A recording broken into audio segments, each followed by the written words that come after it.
महाराष्ट्र सरकार की लाडली बहन योजना कई कारणों से सुर्खियों में रही है। कई स्थानों पर इस योजना में फ्रॉड किए जाने के मामले सामने आए हैं। नांदेड़ जिले के हदगांव तहसील के मनाठा गांव में भी फ्रॉड किए जाने की एक घटना सामने आई है। लाडली बहन योजना की बहनों के बैंक अकाउंट में जमा हुई राशि मनाठा गांव के एक सीएससी केंद्र चालक ने उनके पति के बैंक खाते में ट्रांसफर करवाए। रोजगार गारंटी योजना और अन्य योजनाओं के पैसे आपके बैंक खाते में जमा हुए हैं, ऐसा सीएससी केंद्र चालक ने पतियों को बताया और उनके जरिए उनके आधार कार्ड और बैंक पासबुक मंगवाए। बाद में यही पैसे सीएससी केंद्र चालक ने खुद के बैंक खाते में जमा करवा लिए। ये सारा मामला अब उजागर हुआ है। सीएससी केंद्र चालक ने इस तरह लाखों रुपए लूटकर खुद फरार हो गया है। पूरे गांव में इस घटना को लेकर खलबली मची है। तालाबंद सीएससी केंद्र के बाहर सोमवार 30 सितंबर को भारी भीड़ उमड़ पड़ी थी। राजस्व विभाग के अधिकारी भी इस गांव में जांच के लिए पहुंचे हैं। करीबन 71 लोगों के साथ सीएससी केंद्र चालक ने धोखाधड़ी की है, जिसकी जांच शुरू हो गई है।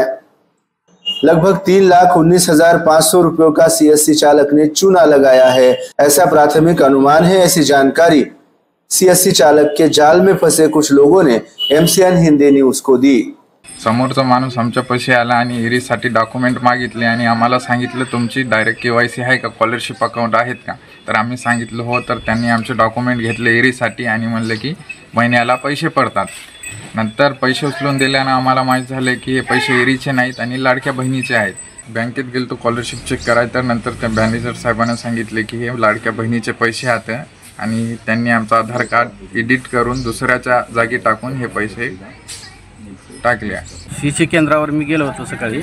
त्याच्यानंतर मी विश्वकर्मा श्रम कार्ड आणि विम्याची त्याची हे त्यानं म्हणलं बाबा माझे विहिरीचे पैसे येणार आहेत, म्हणलं तुझं राहू दे पासबुक आणि आधार।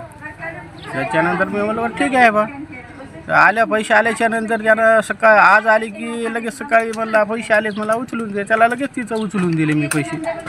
किती दिले? 4,500 रुपये। मी फक्त एवढं चेक केलं की बा त्याचे हात की कशाचे हात एवढे आहेत म्हणलं, त्याचेच असतील म्हणून मी जेवढं टाकले त्याचे पैसे नाहीत बा म्हणलं आपल्या अकाउंटला तेवढे। त्याला वीरचोरी मी त्याला म्हणलं बाबा आंबेडकर अंतर्गत तुम्हाला म्हणलं डायरेक्ट पैसे येतात, असे येत नाहीत। नाही म्हणले जुनी वीर आहे म्हणले, त्याच्यावर पैसे येणार आहेत म्हणले आणि हे रोजगारसाठी आहे म्हणले, रोजगारामध्ये। तो हो लाडके आता 4.5 म्हणले त्याचेच असतील ते। हां